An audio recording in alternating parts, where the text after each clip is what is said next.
En Radio Quilquilhue, la radio comunitaria de Castro, presentamos Donde pica la jaiba.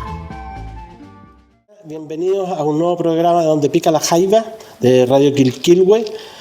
Hoy nos encontramos en una dependencia del Liceo Galvarino y Riveros para hablar de un tema que nos ha golpeado a todo el país y también ha golpeado acá en Castro y en el archipiélago. Y nos encontramos con dos personas invitadas que vamos a conversar con ellas. Claudio, ¿qué cuentas? Hola, ¿cómo estamos? Sí, estamos en el Liceo Galvarino Rivera y estamos con Ivonne Gómez Paredes, delegada del Colegio de Profesores, sí, y con María Isabel Díaz, también delegada del Colegio de Profesores. Y quisimos venir hoy día a conversar con ustedes porque, como decía Jorge, han habido situaciones, no solo en Chiloé, sino que a nivel nacional, que tienen que ver con la violencia, con la alarma, con situaciones complejas con las que nos estamos encontrando con los estudiantes, pero es un fenómeno que está atravesando la sociedad en su conjunto. En algunos momentos es el fútbol, en otros momentos son las fiestas, la delincuencia. O sea, hay una situación de violencia que está media generalizada y que también está afectando en las escuelas. Entonces queremos saber cómo lo han vivido y cómo... ¿Y qué están mirando? ¿Qué están viendo ustedes que están todos los días ahí con los niños, con las niñas de la enseñanza? Hola, bienvenidas aquí a Donde pica la jaiba. Gracias por la invitación. Yo contesto esto ya. Yo voy a partir. Bueno, desde que pasó lo de Calama, ¿no es cierto? Sí. De este joven que asesinó a una inspectora. Después vinieron las repercusiones acá, ¿no es cierto?, en nuestra comunidad educativa. Nosotros tuvimos dos alarmas de tiroteo, ¿ya? Que fueron escritos en las paredes, todo. Bueno, se siguió el protocolo, ¿no es cierto? Inspectoría General llamó a Carabinero de alguna manera le restó importancia porque dijo que era un fenómeno colectivo que estaba pasando en muchas escuelas. Creo que ese día habían habido 16 avisos de violencia. Pero bueno, la gota que rebasó el vaso acá, que nosotros tuvimos expuesto a una situación bastante grave, tiene que ver con amenazas puntuales que llegaron al correo de determinados colegas, ¿ya? 5 colegas, ¿no es cierto? Donde 4 de ellos fueron directamente amenazados a sus correos institucionales de muerte. Ellos fueron amenazados de muerte. Bueno, la primera amenaza recae sobre un profesor, ¿no es cierto? Profesora, no quiero dar, ¿no es cierto?, para resguardar un poco la privacidad de la colega o el colega. Ella va, lo presenta, o él, ¿no es cierto?, lo presenta, y después nos fuimos dando cuenta, porque todos empezamos a alarmarnos y empezamos a revisar nuestro correo, porque también podía suceder. Y ahí, ¿no es cierto?, se dio la situación de que fueron 5 los afectados, 6, y que entre ellos también, además, habían 2 o 3 estudiantes que también recibieron correos de amenazas puntuales de muerte. Bueno, evidentemente como comunidad educativa ese día nos alertamos todos porque nadie está libre de que le llegue a su colegio, a su correo personal, y decidimos, ¿no es cierto?, ese día paralizar las clases porque teníamos que acordar, ¿no es cierto?, de qué manera lo íbamos a enfrentar, porque es diferente que copien en la pared una amenaza para toda la comunidad a que vaya dirigido a personas puntuales. ¿Ya? ¿Quiere agregar algo, Marisa? Sí, bueno, ya hablamos bastante sobre cómo nos sentimos al respecto. También lo conversamos el viernes cuando volvimos, retomamos en una jornada de reflexión con los estudiantes que fue producto del trabajo de los mismos profesores de este liceo, porque en ese sentido no hubo una respuesta institucional desde el SLEP para esa situación puntual. Pero después, no sé si nos referimos al tiro, cómo fue bueno, nosotros sacamos un comunicado ese día, el primer día, y vinieron algunos funcionarios, pero vinieron como a tomar conocimiento de la situación, claro, y nosotros nos reunimos y por primera vez marcamos como un hito y nos organizamos como funcionarios. Bueno, en este momento estamos hablando en nombre de los profesores solamente. Pero en ese momento, cuando sacamos ese comunicado, lo firmamos como funcionarios del Liceo Galvarino Rivero, es decir, unamos fuerzas con nuestros colegas asistentes de la educación porque estábamos siendo afectados transversalmente también no solamente llegó a los correos funcionarios, sino que a profesores, sino que también llegó uno para un funcionario. Para un funcionario. Un paradocente. Sí. Entonces, la sensación, primero quedamos un poco pasmados, porque no es algo que esté muy internalizado en nuestra cultura. De hecho, hubieron algunas riñas a principios de año y ya veníamos con un clima bien recargado, extraño para nosotros, lo comentábamos a diario también en la sala de profesores. No está dentro de nuestra cultura educativa. Eso me llamó mucho la atención lo que dijo Ivonne, de que como que a partir del hecho de Calama, como que se gatilló. Se gatilló, sí. Había más no, anteriormente no habíamos tenido amenaza, habían riñas puntuales entre estudiantes, sí, jamás hacia pero no hacia los los profes, claro. Bueno, también siempre situaciones disruptivas, pero casos muy puntuales que se daban en algunas clases de estudiantes que interrumpen las clases o que responden mal. O que insultan al profesor. Insultan, que también de repente, no sé, portazo, o que te tiran una mesa porque se enojan, no controlan el humor.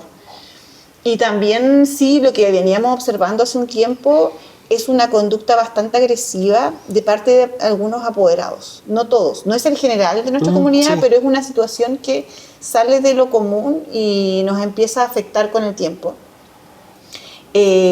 Antes no te pasaba que cuando venía un apoderado era como, ya voy a atender a un apoderado. Pero ahora es común sentir como un poco de temor o precaución cuando va a llegar un apoderado, porque el tono en que viene la gente es un tono agresivo. Y ahí va lo que usted planteaba, ¿cierto? Del clima que se está gestando, y yo diría, me atrevería incluso a decir a nivel mundial, ¿cierto? Estamos viendo lo que está pasando en Irán, ¿no? Y cómo ya está toda la propaganda alrededor de la guerra, los discursos de odio que circulan, la manipulación a través de la propaganda en las redes sociales, y eso se va impregnando en la sociedad. Claro. O sea, nosotros somos un país tremendamente abierto, un país globalizado, abierto al mundo, y eso tiene sus ventajas, pero también tiene sus desventajas del punto de vista social, del impacto que tiene en la cultura. Y también el desarrollo de los jóvenes. El ambiente social que hay es un ambiente de confrontación, de odio. Estamos viendo, por ejemplo, nos impresionamos ahora, tenemos estudiantes más machistas que hace 10 años atrás. Sí. Tenemos estudiantes con pensamientos más retrógrados, algunos con comportamientos misógenos, por ejemplo, con discursos antitrans, racistas. Cosas que pensábamos que habíamos superado. Claro, como que había visto estamos como, yo le digo a los chicos, estamos viviendo un oscurantismo. Estamos en una especie de oscurantismo cultural nuevamente. Como que retrocedimos 40 años. Como que retrocedimos unos 40, 50 años, diría yo, inclusive. A propósito, te quería preguntar, nos hablabas de esta situación compleja con los apoderados, y eso refiere quiero decir, porque los apoderados vienen a reclamar situaciones puntuales, sí. Pero hoy día el reclamo es más agresivo que el claro, que la gente viene con otra actitud. ¿Ya? Porque antes, por ejemplo, no es algo generalizado tampoco, pero se ha vuelto más común de lo que nos gustaría, claro. Si antes era uno al año, ahora a casi todos los profes le ha pasado alguna vez que alguien se ha exaltado, te ha gritado, te ha amenazado con abogado, o lo voy a sacar de acá, o voy a hacer que lo echen, o te gritan.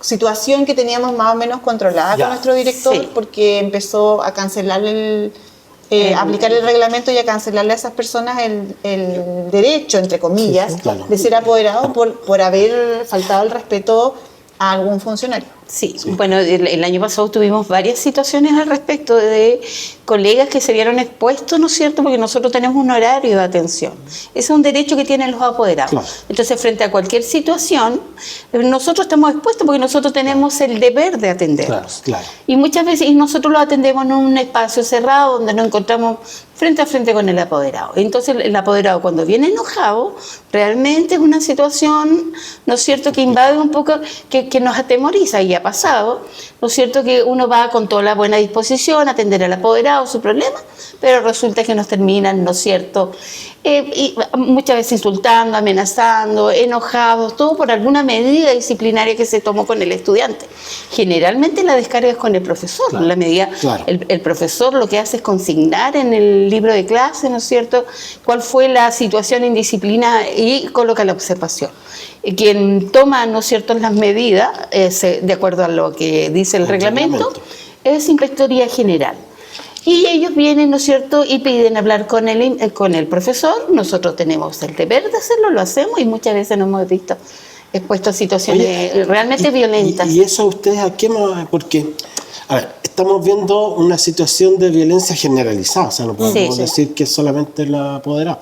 Me llama mucho la atención, a mí me quedo dando vuelta eso de que a raíz del hecho ese del niño de Calama se extendió esto, porque el otro día escuchaba de una persona que asesinó en México a un turista, y él pertenecía a una agrupación de estos de los niños que en el año 99 en Estados Unidos unos 2 jóvenes mataron a profesores y niños. Entonces, está como, no sé si institucionalizándose, pero sí hay grupos de odio, de odio que se forman en torno al odio. Y son grupos, el grupo Columbia, creo que fue en Colombia, y tiene un nombre, hacen mención. Sí. Y de hecho, el hecho fue justamente en el mismo día en que este sucedió joven hizo en México el mismo. Entonces, hay como una red. Como una red. Alguien está como... Bueno, es que hay redes y redes sociales. Por ejemplo, nosotros sabemos...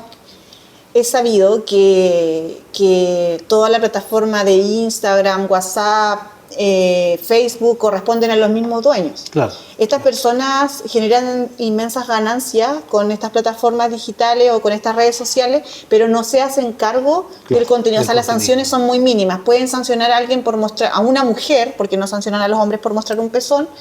Sin embargo, no sancionan los discursos de odio. Claro. Es uno mismo quien tiene que hacer las denuncias para que eso sea sancionado. Pasó con X.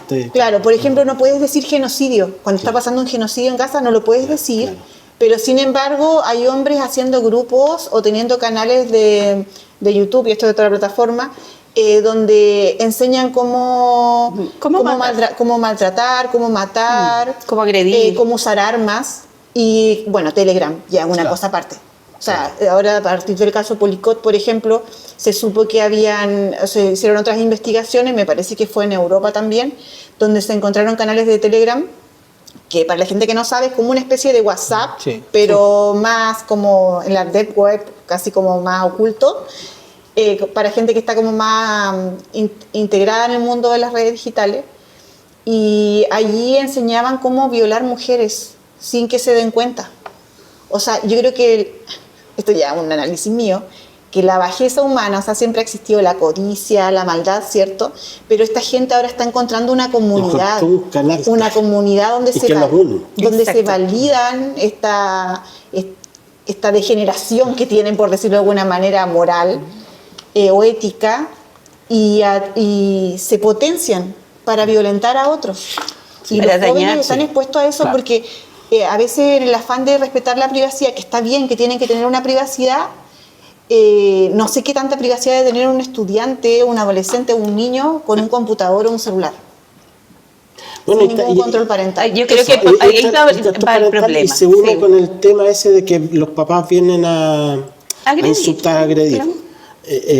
Como que se ha perdido un poco ese control, porque, o sea, todos de repente tenemos un minuto, pero uno sabe controlarlo, sabe conducirlo, pero parece que ahora no evidentemente nosotros lo evidenciamos en el día a día, en el colegio. Muchas veces los papás dicen, profe, dígale usted que a mí no me hace caso. Entonces, nosotros tenemos que reconocer como sociedad que hay una gran falencia. Los papás hoy día no tienen control sobre sus hijos y no son capaces de establecer normas claras, por ejemplo, dentro de la casa. Si nosotros aludimos un poco al caso de Calama, ese joven pasaba todo el día solo. Y todo él lo anunció a través de las redes sociales.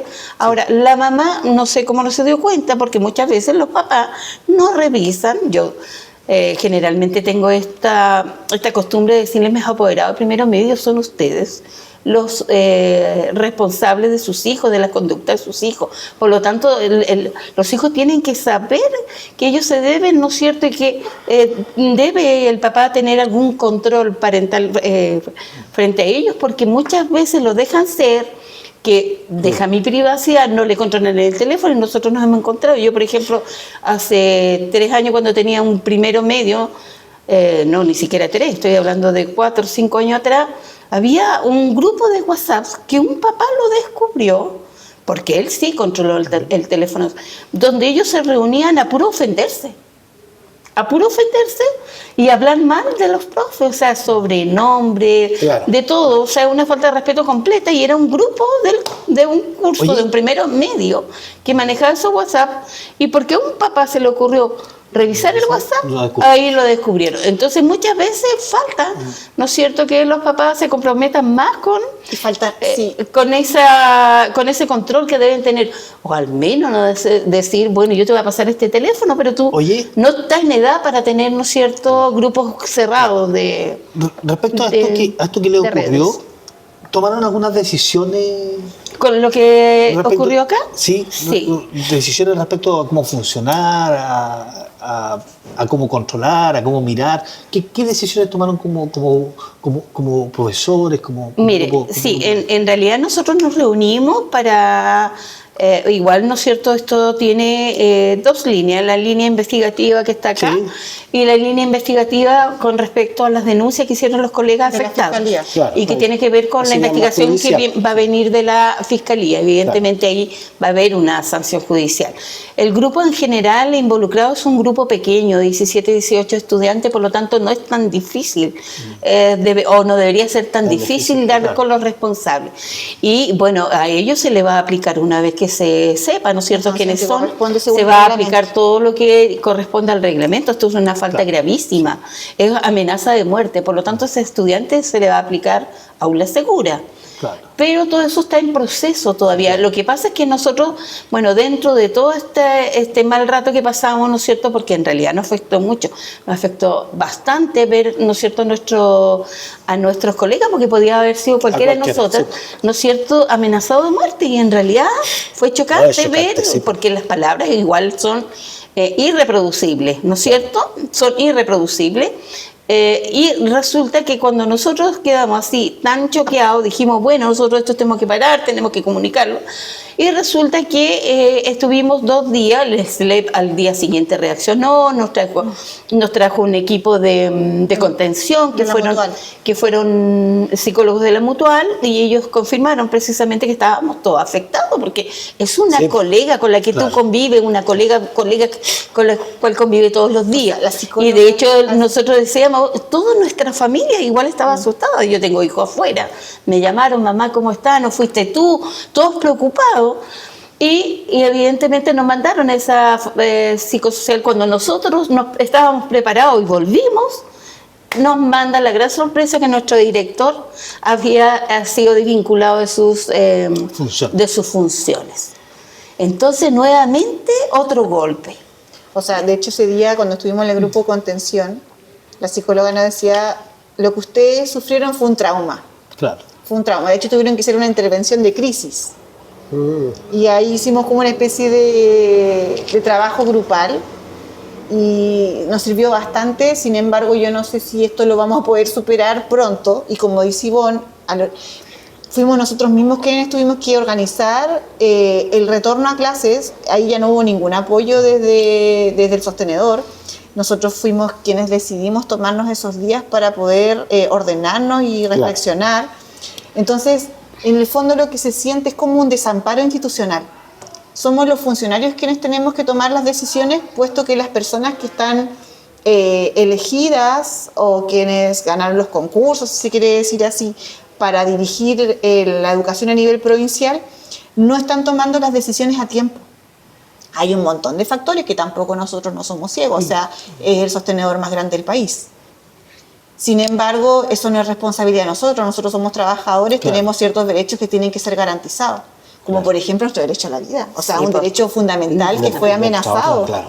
Y yo puedo creer que los estudiantes no lo entiendan, son jóvenes, Claro. banalizan las cosas algunas veces, o quizás otras veces no, pero que personas adultas que trabajan en el aparato del Estado no entiendan la profundidad del daño que se nos causó, que no sean capaces de reaccionar a tiempo, que tengamos que ser nosotros quienes tomemos determinaciones, eso me parece grave. Eso lo dice por la respuesta de la SLE. No, y más que la respuesta, de hecho nosotros organizamos el retorno. Ya. También. Nosotros tuvimos que organizar y hacer toda una actividad de retorno, porque No hubo ninguna con guía, qué nada. cara, o sea, ellos no nos dieron ni un plan de retorno. No nos dijeron Claro. vuelvan a clase, hagan clase, no nos dijeron ni sí ni no. Nosotros, ¿no es cierto?, como estamos organizados gremialmente, dijimos ya, volvamos el viernes, pero hagamos un trabajo de retorno, porque había también, ¿no es cierto?, que darle una explicación a la gran mayoría de estudiantes que no estuvo involucrado y que también ellos se sintieron vulnerados en su derecho, porque Claro. muchos estudiantes estaban asustados. Ese día estudiantes que se quedaron estaban con temor, porque también hubo correos para ciertos algunos estudiantes, algunos. Creo que fueron como 3 estudiantes. No sabemos el tenor. Yo realmente tengo que ser honesta, no conozco No el tenor. manejamos esa información. No conozco el tenor de los correos que le llegó a ellos, pero sí sabemos que al menos a 3 se le envió correo. No sé si son amenazas o no, pero también nosotros teníamos que enfrentar a nuestra comunidad educativa y teníamos. ¿Y cómo fue ese retorno? Ese retorno, ¿cómo ha Bueno, sido esa vuelta? sí, nosotros junto con Convivencia organizamos una actividad en la primera jornada, solamente en la Del primera viernes. jornada del día viernes, cuando retornamos, ¿no es cierto?, que fue un diálogo que tuvimos con los chicos, ¿no es cierto? Primero, esta actividad fue organizada en conjunto con Convivencia Escolar de aquí, del liceo. ¿Ya? Y estuvimos en el diálogo con los chicos, bueno, en general, no sé si es generalizado, pero fue la sensación, los estudiantes de repente tienen poca empatía, no todos, pero un gran grupo con Sí. poca empatía, es como si no fue mi mamá, como si no fue mi tía, como si no fue mi profesora jefe. En realidad yo no claro. le tomo tanto, individualismo. claro. Claro. Entonces, personalmente cada uno de nosotros tuvo que recibir a su curso, yo con mi jefatura, yo soy profesora jefe un tercero medio, y yo percibí eso, ¿ya? Que bueno, como si no es mi pariente, no es mi mamá, no es mi ¿Para qué me tía, voy a preocupar? en realidad lo tomo como una situación más. Ahora, habían otros que estaban muy afectados, Sí. que realmente le encontraban que esto era una cosa grave, gravísima, y de ellos mismos nace, ¿no es cierto?, profe, ¿y qué se va a hacer con esos estudiantes? Esos estudiantes hay que aplicarle aula segura, hay que expulsarlos, ¿ya? Y algunos muy conscientes, pero los menos. Fíjese que los menos. Se ha ido perdiendo esto de comunidad, sobre todo la comunidad educativa, que es más fácil en un lugar cerrado, armar comunidad educativa, Claro. comunidad, y eso también se ha ido perdiendo. O sea, es increíble cómo ha penetrado el individualismo que en un ambiente que tiene paredes y que convivimos juntos, profesores y alumnos, digamos, los paradocentes, toda la comunidad educativa era una comunidad y se podían apoyar, y si habían problemas se solucionaban en la comunidad, porque cuando Claro. yo me acuerdo, los problemas los solucionamos siempre en la comunidad. Se llamaba la corporación cuando se está Ya, lloviendo claro, el techo. claro. Pero todos los otros problemas los Solucionamos, solucionamos sí. en la comunidad, porque existía ese ánimo y existía el espíritu del liceo, o sea, el liceo como una entidad que tiene identidad y tiene una posición dentro de la sociedad. Y eso a mí me da la impresión de que eso se ha ido como diluyendo, se ha ido como Es que si reblandeciendo.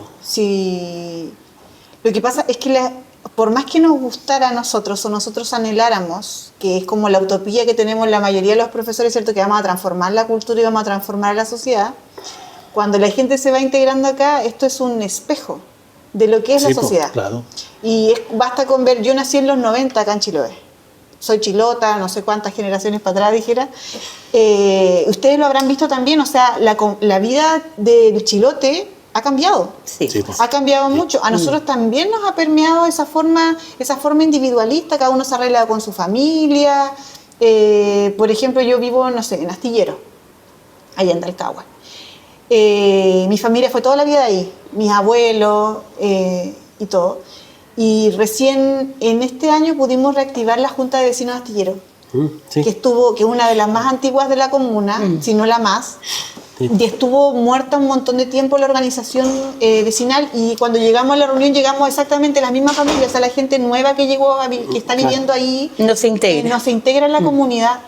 Entonces, eso mismo se ve reflejado luego en la escuela. O sea, nosotros, por ejemplo, antes, no estoy diciendo que no con esto que no vaya a llegar gente nueva ni que no llegue a vivir gente de otro lado. Nosotros, la mayoría somos hijos de inmigrantes y de gente que ha llegado claro. de otras partes. Pero también la vida ha cambiado. O sea, si hace 100 años atrás mis abuelos eran agricultores, vivían en el campo y hacían minga y hacían medán, que era lo que le permitía la vida que tenían y la forma de producción, ¿cierto? Hoy en día, por ejemplo, nosotras, ustedes, no sé, me imagino también, trabajamos 44 horas. O sea, llegamos a dormir a la casa. Yo también puedo empatizar con los apoderados, yo se lo he dicho en la reunión de apoderados, también puedo empatizar con ustedes y el desafío que debe ser tener hijos adolescentes en una época y que llegas solamente a dormir a tu casa. Algunos ni siquiera ven a sus hijos. Entonces, entramos en un bucle en el que a veces parece difícil ver la salida, ¿cierto? Sí. Tú puedes mostrar la realidad, tratar de explicar la realidad, pero ¿quién la va a transformar? ¿Cómo se transforma la realidad? Sí, en eso está, y ese es el dilema. el dilema que estamos en una... Y en ese escenario, porque ustedes como profesores y como profesoras tienen una cultura, una forma de relacionarse con los estudiantes, Claro. de prepararlos, de enseñarles, de mostrarles cosas.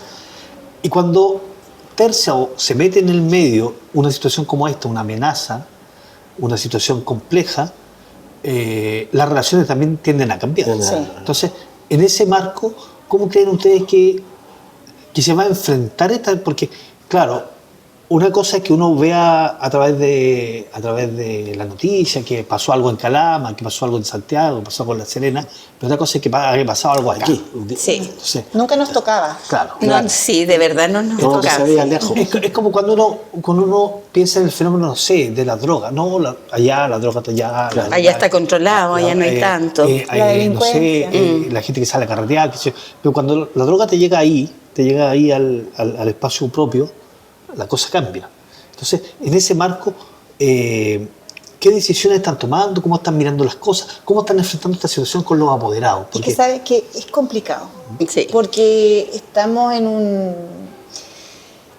un tiempo en que todo es tan acelerado, que entonces a veces necesitas reflexionar, pero reflexionar más allá de la jornada de reflexión. Que fue de 1 hora y media. Claro, hacer una reflexión real, pero la vida no te da tiempo para eso. Porque tienes que seguir. Porque tienes que seguir en la rueda del trabajo. Claro. Entonces, ¿cuándo realmente un profesor tiene tiempo o una profesora tiene tiempo para reflexionar realmente? Y te hago una consulta en el mismo tono. ¿Es posible, desde el rol de ustedes como profesores, como profesoras, introducir esa reflexión al aula? Sí. O sea, que esa reflexión vaya llegando también a los estudiantes. Porque una cosa es que lo que puedan reflexionar ustedes, los padres, el conjunto de docentes, qué sé yo. Pero otra cosa también es que esta reflexión llegue al aula, le empiece a hacer sentido a los jóvenes. Porque claro, uno puede hablar, puede teorizar, puede plantear programas, planes, qué sé yo, pero lo importante es que estas cosas lleguen a los adolescentes, digamos, a los claro. jóvenes que se están formando. Sí, mire, bueno, nosotros somos profesores de lenguaje y generalmente estamos tocando temas de esta discurso naturaleza. público, Generalmente de tiene que ver con temas humanos que tratamos todo. Y en realidad los chicos reflexionan, pero como dice la María Isabel, nosotros tenemos que cumplir con un programa de estudio. ¿Y a qué le interesa al empleado que nosotros hagamos clase? Claro. Y el papá, generalmente el apoderado también. O sea, Claro. el que usted haga una jornada de reflexión, el papá no le interesa mandar a su hijo a clase. Por lo tanto, si usted le dice mañana jornada de reflexión, Ya, la asistencia bien. baja completamente. O sea que queda lo que nos queda, que tenemos la facilidad, por ejemplo, nuestra asignatura o las claro. asignaturas que corresponden más a las humanidades, que este también es un liceo científico humanista. Es ir introduciendo ese diálogo de a poco, con algún que otro texto. Sin embargo, como decía, a lo mejor estoy sembrando la desesperanza, pero realmente yo no veo, si uno analizara, por ejemplo, la historia de la humanidad, perdonen que me vaya en esta, pero llegó por allá la conversación. Si analizáramos la historia social de Chile, por ejemplo, es difícil que algo cambie sin que haya un trauma. Y al parecer el trauma de la muerte o del asesinato de la funcionaria en Calama no ha sido suficiente. Porque muchas veces las personas no cambian su forma de ver o su dogma, su paradigma, si no hay algo que los golpee realmente. Entonces, Ahora, siguiendo esa misma lógica... es que más allá de lo que tú le puedas enseñar, Claro, aprenden por la experiencia ahora, más que nada. es muy posible que la situación de la profesora en Calama no sea el trauma, sino que sea el síntoma. El síntoma de una situación que se está incubando en la sociedad chilena, en la familia chilena, en la esperanza de los jóvenes. Cuando nosotros estudiamos, por allá por los años 80, nosotros veíamos en la escuela la posibilidad de la transformación. Sí. Entonces uno iba a la escuela pensando en que llegaba a la escuela sin saber y la escuela te dotaba de una posibilidad de ver, de aprender, de saber, de socializar. Entonces la escuela te transformaba. Y a la escuela pública iba el hijo del zapatero, del carpintero, del médico, del tapicero, y la escuela te transformaba, ¿sí? Entonces la escuela tenía un propósito. Silvia Duchansky, antropóloga argentina, dice que la escuela en la modernidad, en la posmodernidad, se desfondó. Entonces la escuela ya no tiene propósito. Entonces, porque hay escuela para pobres, escuela para ricos, escuela para medios, seguramente en las provincias es distinto, porque en las provincias que se mezcla, claro. Sí. Pero la escuela deja de ser el transporte en la sociedad, porque hoy día el transporte en la sociedad es la tecnología. O sea, los cabros hoy día saben que si hacen un buen negocio les puede ir muy bien, sin pasar... Pero es una idea equivocada. Exacto. Es una idea completamente errónea, me parece que es una idea... Pero es una idea que está instalada hoy día. Que funciona. Si tú le preguntas a los chicos qué quieren ser, que es una cuestión que me sorprendió mucho hace un tiempo atrás, cuando empezaron no sé si a cambiar las generaciones, ¿qué quieres ser? Quiero ser rico. Claro. Sí, pues. Chicos, pero ustedes se dan cuenta, y ahí uno trata de hacerle ver, no porque le quieran machacar su sueño ni nada, pero que es casi imposible que supere la pobreza en una sola generación. Claro. O sea, tendría que tener un golpe de suerte así muy grande. Sí, es muy excepcional, sí, claro. Es excepcional. Y eso es lo que uno trata de hacerle entender todos los días. O sea, que porque estamos plagados de discursos vacíos en redes sociales donde un montón de gente habla cosas que no saben, que no entienden. O tú ves gente que con poco esfuerzo ha tenido tiene mucho. Hay gente, ahora si tú le preguntas a los cabros, muchos quieren ser youtubers. Exacto. Claro. Ya, pero claro. Y ahí está la parte ética. Porque yo creo que no solamente tienes que enseñar, bueno, obviamente tenemos que enseñar contenidos, porque para algo está el conocimiento, para algo la humanidad ha estado todos estos siglos tratando de construir un conocimiento que le sirva a las generaciones futuras para que no hagan estupideces. Parece que no ha estado sirviendo mucho. Entonces, no podría, claro, habría que vaciarlo todo de contenido, no se puede. Sin embargo, lo que está priorizándose ahora es la forma. Hay un objetivo que está vacío. Hay una desesperanza prendida donde cree la gente que solucionando solamente las necesidades materiales va a alcanzar la felicidad, pero es producto de la propaganda en las redes sociales, es una forma de dominación. Ahora, es como tú nos decías al principio de la conversación, hoy día hay más jóvenes que son machistas, hay más jóvenes con mensajes de odio, o sea, a principios de los 90 o en los 2000 era impensable pensar que la juventud iba a retroceder y a tener mensajes de odio. Porque habíamos crecido, habíamos alcanzado un dicho que la juventud es la que va marcando el paso para los demás. Y mira cómo estamos hoy día, o sea, efectivamente hoy día hemos retrocedido. Bueno, a eso lo que intentamos nosotros en el diálogo estuvimos en la primera hora, o sea, tratar de que ellos reflexionen, o sea, ¿por qué desarrollar tanto odio? Porque en realidad los mensajes eran de un odio profundo. Es de odio. Sí. Entonces uno dice, yo le decía a mis estudiantes, nosotros pasamos casi la mayor cantidad de tiempo más con ustedes que con nuestros propios hijos, y usted con su papá. Sí. Entonces, ¿cómo es posible encontrar que dentro de estas 36 cabecitas, ¿no es cierto?, que usted tiene en sala, haya uno que esté desarrollando odio? ¿Qué es lo que lo lleva para eso? Entonces, y allí muchos decían, profe, lo que pasa es que a lo mejor está solo, o tiene demasiado contacto con las redes, ¿no es cierto?, demasiado libertad, ¿no es cierto?, para explorar y formar estos grupos, porque en realidad ellos de repente igual, ¿no es cierto?, son sus propios verdugos, porque ellos mismos dicen, profe, no, a ellos hay que, ¿no es cierto?, aplicar el reglamento. A propósito, se me viene el tiro a la mente una imagen de los niños que pasan mucho tiempo solos. Solos, claro. Pero nosotros, yo me acuerdo en mi tiempo, tú llegabas del colegio, almorzabas y no aparecías hasta las 8 de la noche. Estás todo ese tiempo solo. Claro. Es lo mismo ahora, sí. Lo que voy yo es que esto es como inducido, o sea, ese tiempo que tienen los jóvenes lo monetizan, lo transforman mediante las redes, mediante todas estas cosas, hacen un negocio. En cambio, uno salía y divertía y te encontrabas con distintos amigos o gente que no era de tu barrio, pero tú no eras de tu grupo, que podrían ser agresivos, y ahí tú aprendías si te ibas con eso o no te ibas. En cambio, ahora es como una sociedad adormecida donde el chico, claro, está mucho tiempo solo y tienen estos discursos de odio que, mira, yo siempre he pensado que la educación, más que, es la forma de transformar, pero también es la forma de orientar y debería ser la forma de formar ciudadanos y gente. Pero la tiene difícil porque yo ayer escuchaba de un diputado elegido por las personas, pagándole a nosotros el sueldo, haciendo discursos de odio en redes sociales. Exacto. Y no tiene ninguna sanción. Y no tienen... No hay sanción. De hecho, lo más probable es que haya más aplausos que sanción.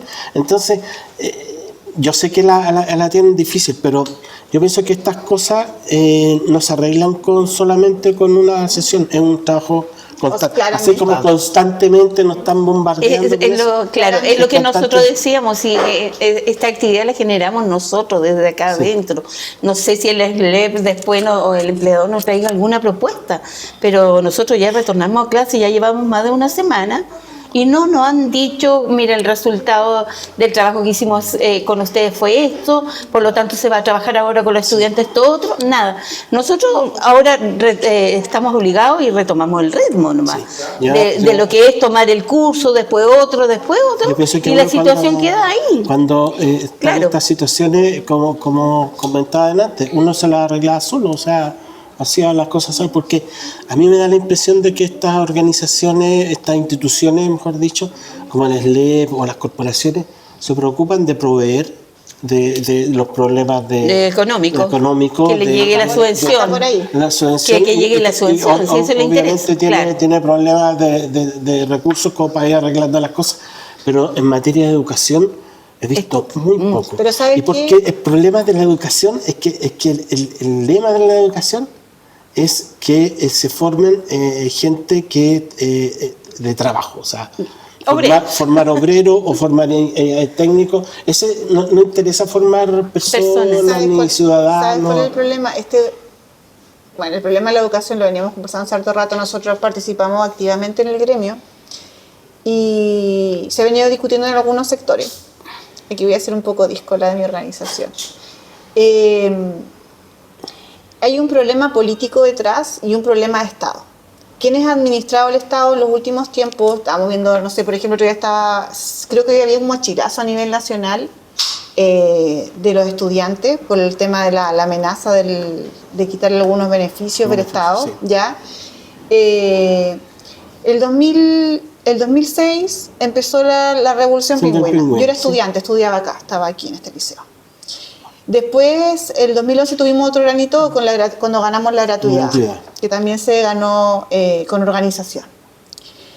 Y el Estado, lamentablemente, nunca impulsa las políticas públicas por voluntad de quien gobierna, sino que porque las mayorías, ¿cierto?, presionan en las calles para que se generen los proyectos y se aprueben las políticas públicas. ¿Qué pasó? Un gobierno que generó su capital de votantes a través de los movimientos estudiantiles, luego no fue capaz de impulsar una sola reforma que realmente fuera al fondo. En Piñera 2 se cambiaron los programas de estudio, se sacó la obligatoriedad de historia de tercero y cuarto medio. ¿Qué hizo el gobierno pudiendo hacer una reforma curricular? No hizo nada. Entonces, quienes gobernaron por tanto tiempo, dije con pensamiento crítico y defensa de los derechos humanos, finalmente no tocaron lo que sí tocó el otro lado, que fue el currículum. O sea, nosotros teníamos un currículum, me decía a lo mejor que soy demasiado estructuralista, pero había un currículum, no sé, la reforma curricular de la Mariana Elwin en los años 90. Si yo miro eso en castellano, por ejemplo, que es nuestra asignatura, que ahora ya se llama lengua y literatura, pero nosotros somos profe de castellano, ese currículum era mucho más completo, había mucho más pensamiento crítico. Lo que hemos visto en los últimos años en las reformas curriculares, porque si vamos a tener una conversación de fondo, esa es la que hay que tener, de fondo, sí. Claro. En cuanto a las reformas curriculares, lo que han ido haciendo es ir vaciando de contenido en el currículum. No, es que las habilidades, priorizar las habilidades. Y tienes que fortalecer las destrezas y las habilidades, y en la universidad las competencias. ¿Y qué pasa con el conocimiento? ¿Cómo vas a tener una habilidad si no tienes el conocimiento para poder desarrollarla, para poder opinar, para poder tener pensamiento crítico? Si no conoces los hechos históricos, ¿cómo vas a poder cuestionar o establecer una comparación, un análisis, una analogía entre un momento histórico y otro? Es imposible. Ya no tienen historia universal, ya no tienen historia de Chile, casi no ven el golpe de Estado. Entonces, ¿cómo va a haber una política de nunca más, de no la repetición? Cuando la gente piensa que los derechos humanos son una cosa de las personas de izquierda. Claro. Y eso es una ignorancia que se fue instalando a través de los medios. Vacío. ¿Y quién está educando a las personas hoy en día? Son los medios, las redes sociales. Porque la gente no cree, cuando tú haces clases y enseñas pensamiento crítico o hablas sobre los derechos de las mujeres, viene un apoderado a gritarte que eres feminazi. Claro. Si hablas de Palestina, tú estás contra Israel y eres antisemita. Entonces, esas ideas han ido instalando en la cultura, y quien ha tenido el poder para cambiar el currículum no lo ha hecho. ¿Quién lo hizo? Lo hizo la derecha, lo vació de contenido. Lo vació de contenido, sí. Pues. Eso es. Además, la derecha maneja los medios de comunicación, claro. Instala todos los titulares, instala exactamente, bueno, ustedes lo saben mejor que yo. Todo el quehacer diario. Respecto de una situación que ustedes nos mencionaron al inicio de la conversación, ¿cómo han vivido, cómo han tomado la situación de la desvinculación del director? Ha sido una situación... Mira, para empezar fue de alto impacto. Estaba súper impactada. Pero ustedes sabían que él estaba... Nosotros sabíamos que él estaba en una investigación, lo que nosotros no compartimos la forma y el momento. Porque primero esto estaba en investigación hace más de un año, nunca se le notificó del resultado de la... Y se le notificó justo el día en que nosotros estábamos volviendo de una situación tremendamente traumática. Nosotros alcanzamos a tomar los cursos 2 jornadas. La primera hicimos la reflexión, la segunda tomamos nuestros cursos, y en la tercera cuando salimos a almorzar. Cuando salimos a almorzar nos encontramos con esto. Entonces, para nosotros fue, ¿no es cierto?, totalmente desatinado, que es lo mínimo que puedo hacer. Una comunidad herida, afectada emocionalmente, nosotros estábamos muy afectados todos. Sobre todo por el respaldo que él y nuestro director estuvo ahí con nosotros. Él tomó a los chicos al inicio, él le dio un mismo discurso, él los recibió y les habló abiertamente de lo que había pasado, le dio la explicación. Por lo tanto, teníamos el respaldo y el apoyo de él. Y es como cuando en una familia, ¿no es cierto? Ustedes tienen al papá que dirige la familia, hubo una situación traumática, el papá, ¿no es cierto?, llega, asume y conversa con toda la familia, y resulta que el papá terminó de conversar y lo llevan detenido. Yo diría que yo lo grafico de esa forma. ¿Y esto por qué lo digo? Porque en realidad nosotros recién nos estábamos rearmando de una tremenda situación, ¿no es cierto?, traumática. Nos estábamos rearmando, lo estaba dirigiendo el director, ¿ya? Y resulta que llegan y nos dicen, ¿sabe qué?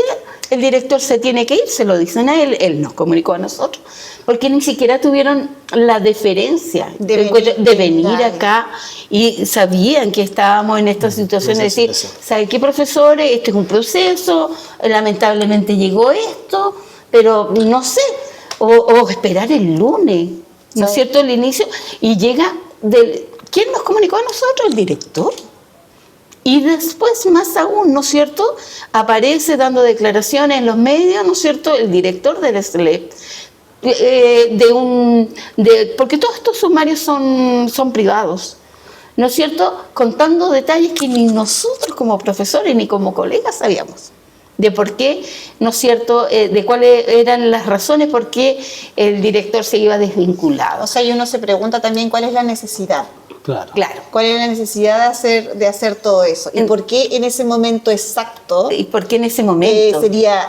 Podría tomarse como, no sé, nosotros lo sentimos como una desconsideración. Un desatino. Sí. Sí, pues no, ese es desatino, sí. Pues. Y algún revanchismo, a lo mejor en personalizado, ¿no es cierto?, en contra del director, ¿ya?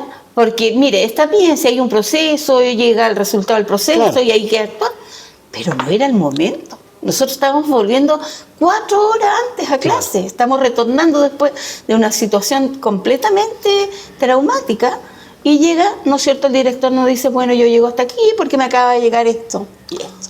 Entonces, nosotros estamos afectados y estamos dolidos por la forma. Claro. Por la forma y por el momento. Y por el momento. Sí, por el momento, sí. ¿Y cómo está hoy día, a ya una semana de los hechos, digamos, cómo está la comunidad escolar, cómo están ustedes, los profesores? Imagínense, estamos sin director, estamos en ascuas. Claro. Sabemos, nos comunicaron, la inspectora general nos comunicó ayer, que va a venir alguien, no sabemos quién, de dónde, si va a ser por alta dirección pública, si va a haber un llamado concurso, si a lo mejor, ¿no es cierto?, se le va a dar la oportunidad de que participen en ese concurso personas que trabajan años acá, que pudiesen a lo mejor... Simplemente se nos informó que el lunes se presenta la persona, pero nosotros comunicación, nosotros estamos en ascuas, no sabemos qué va a pasar. Sí, seguramente, ¿cuánto es el interino? Porque son largos los procesos, claro. Los procesos. Duran unos meses, o sea. Claro, los 2, 3 meses duran.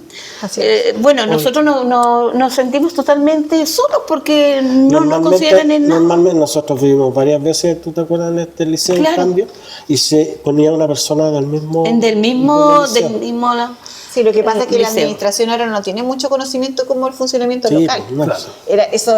No voy a decir con esto que la corporación era maravillosa, porque todos sabemos cómo terminó la corporación de Castro. Pero nos conocíamos. Pero por lo menos había más respeto por nuestra tradición y por nuestro trabajo. Y más consideración con la comunidad educativa. ¿Cómo nos sentimos nosotros como docentes, porque estamos hablando de los profesores, que somos una piedra en el zapato para ellos? Y lo que nosotros creemos que les molesta a nosotros es justamente nuestra capacidad crítica. O sea, aquello que nos distingue y que nos hace tener los resultados que tenemos, porque por eso tenemos los estudiantes que tenemos con esas características especiales que los hacen distintos de los demás, es justamente que lo poco que logramos hacer contra la maquinaria, contra el sistema, es generar un pensamiento crítico. Y el pensamiento crítico, que a pesar de lo que piensan las masas, ¿cierto?, no es exclusivo de la izquierda. No. O sea, cualquier persona podría... Nuestro director no era precisamente una persona de izquierda, pero era una persona con la que se podía conversar, con la que se podía contar. Que se podía contar cuando tú tenías un problema humano, personal, una persona con la que se podía dialogar. Entonces, en ese sentido, sí, podría inclusive sentirse, voy a hablar de sentir, no tengo pruebas, como una especie de represalia por la forma en cómo nosotros hacemos las cosas y abordamos los temas. Oye, queremos agradecerles la conversación. Queríamos nosotros estar acá con ustedes y tener esta conversación producto de la situación que les ocurrió, tanto la situación de amenazas, pero también nos interesaba saber cómo han vivido la desvinculación del director. Sí, y un poquito escuchar cómo va el liceo, que hace tiempo que yo no tenía noticias del liceo. Yo estuve aquí como 12 años. Sí. Tres hijos se educaron acá, pues, así que conozco el liceo como así que también agradecido, un gusto haber vuelto y conversar con ustedes. Muchas gracias. Aquí estamos, en la resistencia. Eso, será, Eso ha sido. yo creo que ya está esta otra semana, yo creo, no nuestro sé. programa de hoy día y estamos la próxima semana. En Radio Quilquilhue, la radio comunitaria de Castro, presentamos Donde pica la jaiba.